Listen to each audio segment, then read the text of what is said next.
I have a lot on my plate. Track, nurse ambassador, debate team, RA, tutor. I'm making good grades in nursing school. So I have to categorize, be efficient. I carried that mindset with me into the clinic.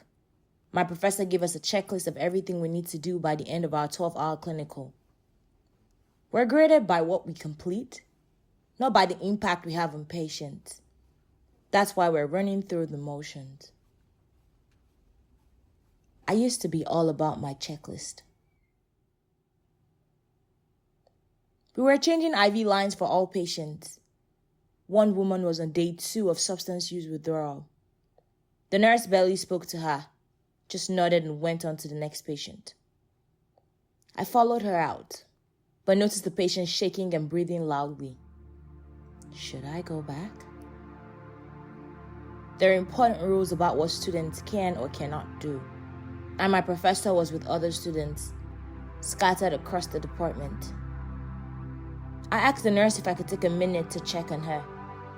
It looked like the patient was having an anxiety attack. I sat with her at eye level and held her hand. I'm proud of you. I know this must be hard, but you can do it. She fell asleep in 10 minutes.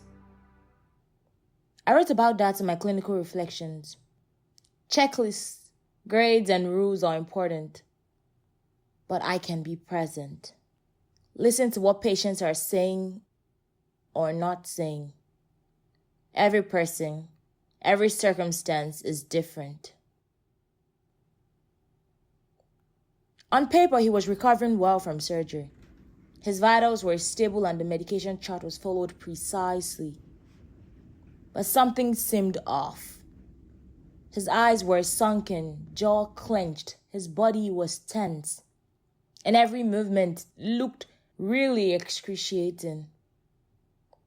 The nurse left, and again, I hesitated. How are you doing? I asked. He didn't speak, so I sat on his bed. Where are you from?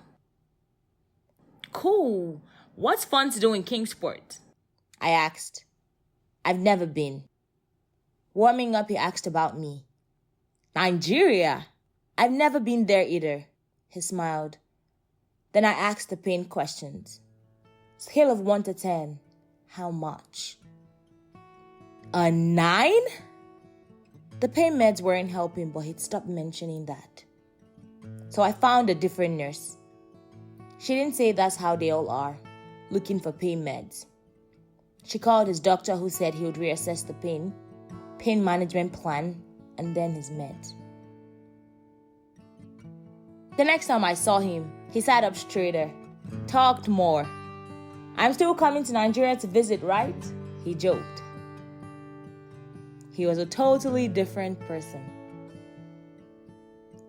And I wasn't just learning how to administer care. I was learning how to be a nurse.